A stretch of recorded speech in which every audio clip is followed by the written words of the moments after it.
for those of you who don't know me, I am Support Operations Specialist at Inclusive Change. My name's Becca, and I'm joined today by Holly, who is our Support Operations Manager at Inclusive Change as well.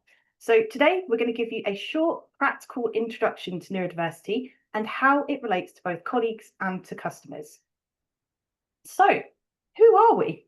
We are Inclusive Change, and we are on a mission to build the future of work with neurodiversity in mind. So we offer training, we offer mentoring and support to neurodivergent individuals. If you'd like to have a chat with us about that afterwards, you're welcome to drop a message in the chat or scan the QR code here as well. We also have our sister company, Inclusive Change at Work, CIC, to support with access to work funding. Any questions about that, please do pop a message in the chat as we go as well. So before we begin, I'd like you to think about what that word neurodiversity means to you. Write your answers in the chat. Becca, sorry to stop you for a moment, but you haven't got any slides showing. Oh, have I not? Okay, right, cool. Let's just escape and try that again. If you share the slides and then people can follow along. Thank you. Yeah, sure, no problem. Can everybody see my screen now? Are the slides showing? Might work. You can't see anything in the chat. Okay, right, hang on a minute. Let's go back. What I'll do is I will start again. If I try this. Okay, how's that? Is that better? Yeah, it's just loading. Just press slideshow and then you'll be ready to go. Yeah, did you want me to restart the slides just to make sure that's recorded? Yes, please. Not beginning. Cool, no problem at all. Thank you for bearing with me. Sorry about the technical hitch. So welcome to our Start the Conversation webinar. My name is Becca. I'm Support Operations Specialist here at Inclusive Change, and I'm joined today by my Support Operations Manager, Holly. She's going to be keeping an eye on the chat for any questions that come through today. So who are we at Inclusive Change? So we are on a mission to build the future of work with neurodiversity in mind. So we run specialist training for neurodiversity in the workplace. We also offer support work and mentoring for neurodivergent individuals as well. We have a sister company called Inclusive Change at Work, CIC, and we help people to get support through their access to work grants through that sister company. So if you have any questions about that, or you'd like to ask us after the session, please do pop a message in the chat or feel free to drop us an email. We do also have a QR code in the corner that you're welcome to use as well. So before we begin, I'd like you all to have a think about what does that word neurodiversity mean to you? Now, you're welcome to pop a message in the chat. I'll give you a few seconds just to have a think about it. It could be a word, it could be a phrase, it could be drawing from your own lived experience, but I'll just give you a few seconds to have a think and pop that in the chat. Holly, if you can keep an eye on for me, that would be fantastic. So what should you expect from today's session? We've only got 30 minutes, which is a real whistle-stop tour for covering neurodiversity. But a very simple breakdown is that we will be covering what neurodiversity actually means. We'll be looking at strengths and challenges that people who are neurodivergent face, as well as barriers in the workplace. We will be looking at barriers that your neurodivergent colleagues and customers might face and how to spot them. And very, very briefly, we will be having a look at the law around neurodiversity as well and the legislation that goes alongside that. We're not going to have time to cover everything in a huge amount of detail, but we will leave you knowing where to start and where to come back for more if you'd like to book specialist training with us. So that's a good overview of what to cover today. So, a few ground rules. Now, neurodiversity is a very big topic. I think respectively, there's about 60 years worth of research behind it, and we are a very research-led organisation. It covers a very, very range broad of neurotypes. So we are not going to have time to go into 60 years worth of research today. And in this session, I am going to be tailoring our focus to autism, ADHD, and dyslexia and dyspraxia, just in the interest of time. This is a safe space where everybody should feel welcome to explore these topics, okay? So be curious, ask questions, and you're welcome to say, actually, I didn't understand that bit, or we're not going to judge you for it, essentially is what I'm trying to say. It's completely okay to say the wrong thing because we're here to learn, right? So if there is something that you'd like to seek clarification on, you're welcome to put a message in the chat or to email us afterwards if you'd rather do that on a one-to-one basis, okay? This session is going to run for 30 minutes, so very whistle-stop tour. We are going to have an optional 15 minutes question and answer session at the end of the session. Feel free to fidget, stim, eat, drink, move around, or doodle, whatever works for you in terms of they can be comfortable, okay? It's okay to be quiet, but we love a little bit of interaction. So we're going to be using the chat primarily for questions. We do ask that you keep your cameras on or off, whichever way, we don't mind, but if you could keep yourself muted, that would be fantastic, just in the interest of this session running on time. So, what is neurodiversity? Now, that can be a question that we could be here for hours delving into.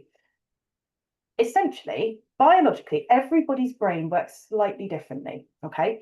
So you might recognize terms on this board like autism, dyslexia, perhaps BPD, Tourette's, epilepsy, schizophrenia. Essentially, neurodiversity is it refers to a physiological difference in the brain. So if you have a look at some of the conditions on this chart, they're all affected by how the brain is physically made up. And that's the really key difference. So somebody who's neurodivergent, their brain is biologically different to somebody who's neurotypical in very broad terms, okay? So that's the key thing to recognize.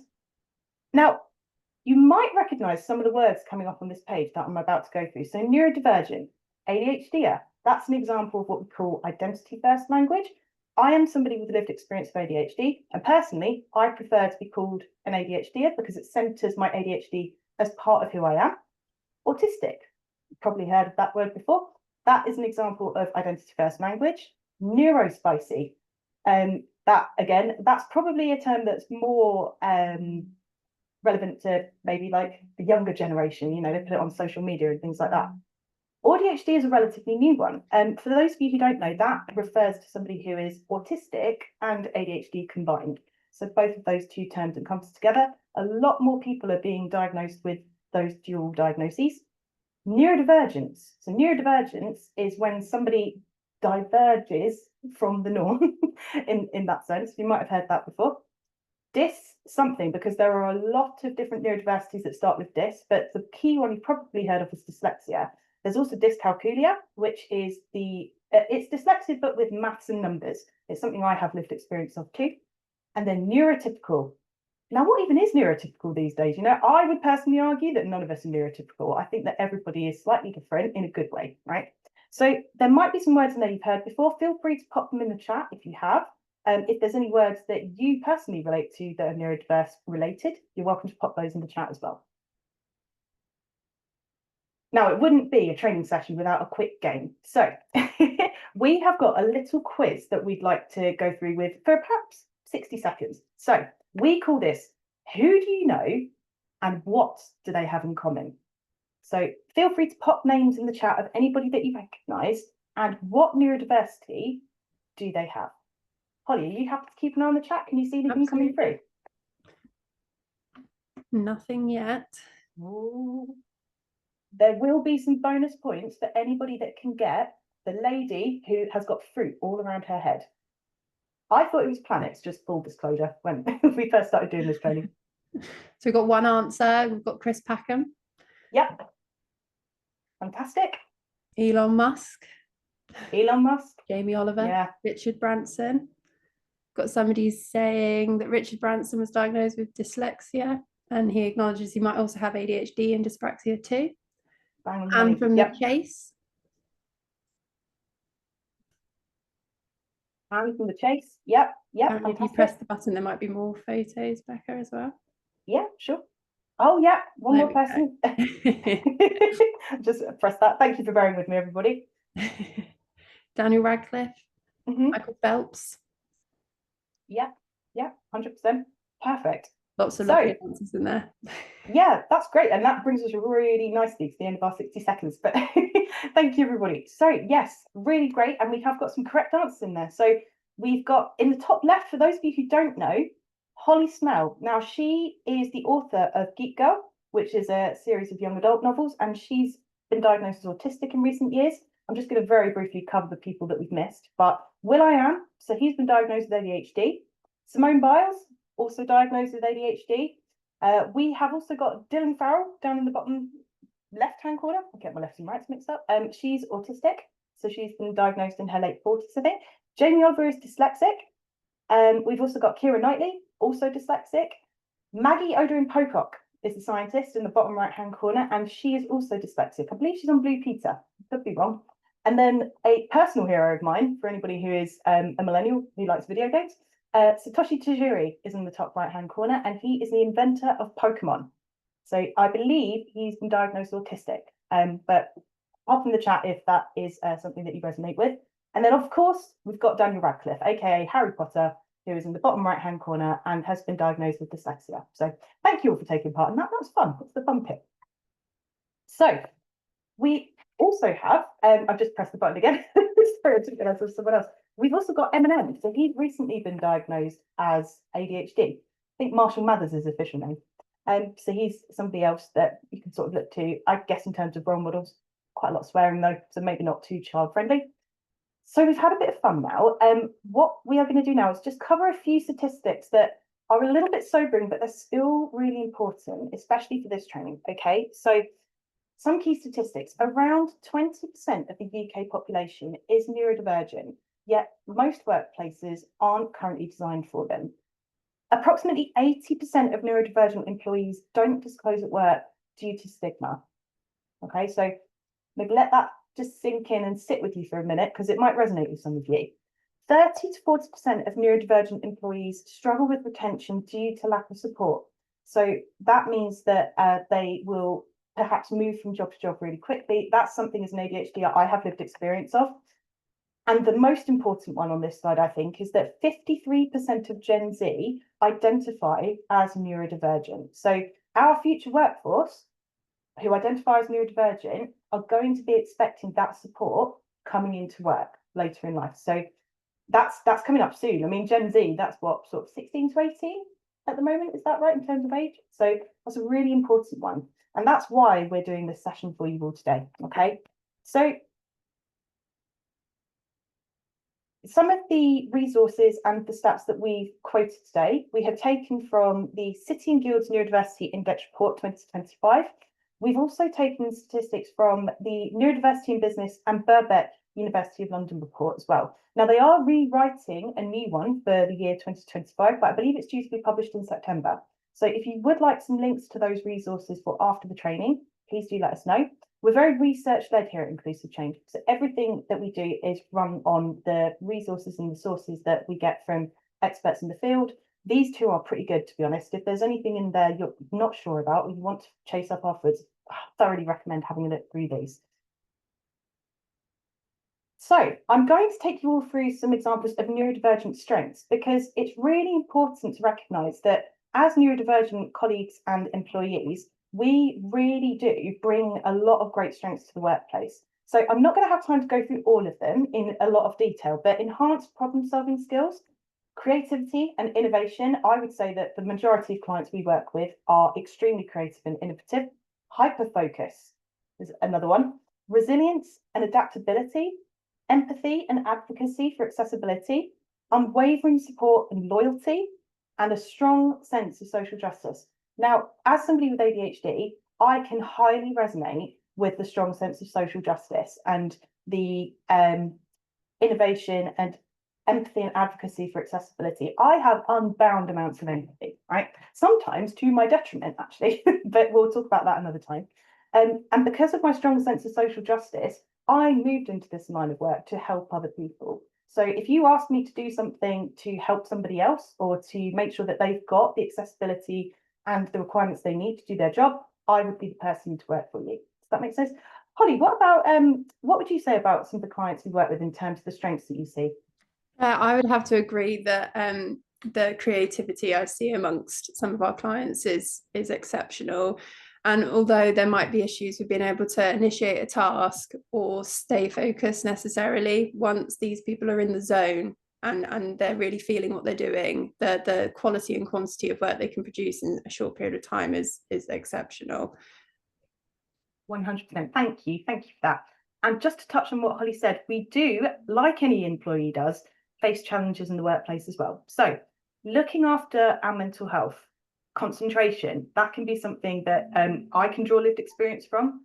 Concentration is really hard for me in long concentrated bursts. Use the word concentration twice, but I need short breaks in between my work so that I can keep up that same level as someone who's neurotypical would, concentration-wise. Asking for help when you need it. It can be really, really difficult after a lifetime of masking to be able to say, I really need help with this, even though I shouldn't be struggling with it, shouldn't be struggling. Looking after yourself physically, remembering that you are allowed to get up and go for a walk or go and make yourself something to eat, have a drink, those kinds of things. Managing boundaries at work. This is probably one of the most common ones that we see working with the neurodivergent clients that we do.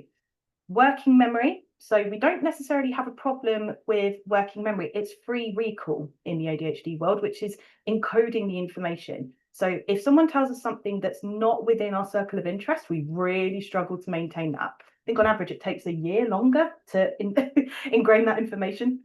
And numeracy. Now, I have dyscalculia, so I always have struggled with maths, with numbers, with any kind of money management. I don't know if anybody will resonate with this, but I remember my school's cry of maths will be relevant in any career you choose, and it has followed me everywhere. Holly, what would you say about the challenges that we experience with clients that we speak to? I think it's important to remember that these challenges are experienced, but that doesn't mean that they're not challenges that can't be overcome. I know 100%. Working with you and working with our clients, watching individuals be able to overcome these challenges described, the work that they can produce afterwards is brilliant. So they're not challenges that can't be overcome, that's for sure. Yeah, absolutely. And that's the reason we run this training, is because actually somebody might be struggling because they need the right support, not because they need generic support. They need the right support for them and their brain. Mm-hmm. So what? So what does that mean for you and your organisation? For everybody who's watching at the moment, are there things in there that resonated with you? Is there anything there that you recognise? Now, in the interest of time, if you want to pop your answers in the chat, we can come back to them a little bit later. But have a think, if you want to have a sit and think about what we've spoken about. We're going to go on to have a look at ways that you can support your clients and customers and colleagues in a way that's practical and immediately something you can take away from today's session. So we're going to start by having a look at the social model of disability. This is probably one of the core pillars of, I would say, our values at Inclusive Change, and one of the ways that we work, not just internally, but with our clients as well. So if you haven't heard of the term social model of disability, that's completely fine. As we said, it's okay to not know things. But the key sentence here is that society creates barriers. So the medical model of disability is when you go to your GP, get a diagnosis, and they focus on the disability within the person. The social model of disability is that actually you're not disabled as a person, society is what disables you. So that's probably a very broad overview, easy explanation of that. It doesn't matter what your disability is. If our environment, attitudes, or policies block people from getting the support they need, that is what we need to fix, okay? So looking at environment, ask yourself, are meeting locations and formats accessible for your neurodivergent colleagues? Are we able to monitor multiple channels at once in terms of communication? Can sensory factors like light or noise or layout exclude people from participating in work activities? Small tweaks here often have a really, really big impact. And that's one thing I'd like to really stress, is that it doesn't have to be a high cost, high, enforceable solution. It can be as simple as putting someone at a different desk in their office. It made a huge difference for me personally. Attitudes or attitudinal barriers, okay? So is our language clear and inclusive? Do we unknowingly stereotype or overlook neurodivergent colleagues? Could marketing and customer communications alienate some audiences? So if your language on your website is particularly wordy, that for somebody who has ADHD or is autistic could be really quite difficult for them to process because of processing delay. Awareness always leads to better inclusion. So something to think about there as well. And lastly, your organisation. So policies and procedures is what that translates to in very rough terms. Do you have a neurodiversity policy at your organisation? Very few do, so please don't feel called out. Are your values and processes genuinely inclusive? Do you seek feedback from neurodivergent colleagues? Do you seek feedback from disabled colleagues who might experience similar barriers? Could recruitment or performance review steps disadvantage neurodivergent people? So an example here is, when you invite someone to interview, do you give them the questions in advance of the interview? And if not, could that be something that could be something you employ in the future? How often do you seek feedback from neurodivergent and disabled colleagues, and how accessible is it to implement that straight afterwards? And do you have, this is probably the important one that Lucy and I talk about, do you have a neurodiversity network set up internally that people can come and speak to each other about? Because starting the conversation often starts with sharing our experience. And there will be people who are more open to that than others, but that is one of the biggest changes that we have seen organisations make that can make an immediate impact on the work that you do. So what barriers do you recognise today that we've spoken about? You're welcome to pop them in the chat. You're welcome to keep them to yourself if you prefer to, because we understand that these training sessions can bring up a lot of thoughts and feelings for people, especially if there's lived experience you're drawing on yourself. But I'd encourage you all to have a think today about what things you're currently doing and what things could be made better by looking at that social model of disability as a way forward. If you resonate with any of these slides, we do offer a free neurodiversity audit through Inclusive Change that assesses these parameters. All right. So if you're thinking, oh, actually, this could be really useful for me, maybe we could get some tailored training or something in terms of expertise from Lucy at Inclusive Change. So our neurodiversity audit would be a great place to start. It's 11 questions and it's about 2 minutes long to complete, and you'll get a tailored plan from us with expert support for your organisation specifically. The QR code is on the screen, and we'll share the links in the chat if you'd like to take advantage of this. So please do have a look at that if that could be of use to you. Okay, so we've covered barriers, we've covered strengths, we've covered challenges. We're now going to very briefly touch on legislation. Now, a key thing here to highlight is that we are not legal experts. Okay, so what we will do is we are going to highlight key points of UK law that could help you. So the big one is the Equality Act 2010. You could also consider health and safety, but that's another session in itself. So we're going to focus on the Equality Act today. So we talked about the environment, about doing things because, you know, you're amazing people and we love that, right? We want people to have the help they need. But there is legislation. There's a bit of a stick as well as a carrot when it comes to supporting neurodivergent people in the workplace. The one big thing we focus on is the Equality Act 2010. So Section 6 defines disability as a physical or mental impairment that has a substantial and long-term adverse effect on a person's ability to carry out day-to-day activities, normal day-to-day activities. Now, we could be here for 2 hours just picking that apart. What's normal? What's substantial? And what's long-term? A broken arm that gets fixed in 3 months won't count, but something like somebody being neurodivergent who may not identify as disabled, conditions can meet that definition. Another important part of the Equality Act is Section 20. So this says that employers have a duty to make reasonable adjustments so that disabled people aren't substantially disadvantaged compared to other people who are neurotypical. So that duty applies to workers and job applicants alike. Now, in both those definitions, it's important to say that neither states that that person needs a diagnosis to qualify for support. So that's probably some food for thought to take away as well. So let me ask you all this. What does reasonable mean? And what's reasonable to one person? Is that going to be reasonable to the next person sitting next to them? Bit of a spoiler alert coming up, but there is no single definition of reasonable adjustment. It depends on the context and it depends on a few key factors. So will the adjustment actually remove the disadvantage for that person? What about health and safety? Health and safety will always trump the Equality Act. And we have worked with places that require a very high level of health and safety being implemented in their workplace just due to the nature of the work they do. Is it practicable to make that adjustment? What's the cost? And what are the organisation's resources to implement that as well? And would it cause any disruption to the business or to the team? Would, you know, building an entirely new office block probably wouldn't be a reasonable adjustment in that sense. And if it goes beyond what's reasonable for an employer, there is a grant called Access to Work, which we are going to come to in a little while. But if it is something that is over and beyond what's considered reasonable and it doesn't clash with health and safety, that's where you can look at Access to Work as an option. So we've got a free webinar on it, and you can download it using the QR code on the screen or visit our website to find the replay. It gives you everything you need to get started, what it covers, how to apply, and what to expect as well. We do have some shorter versions available, 2 or 3 minutes if you're just skimming, and one longer version if you want to properly understand funding as well.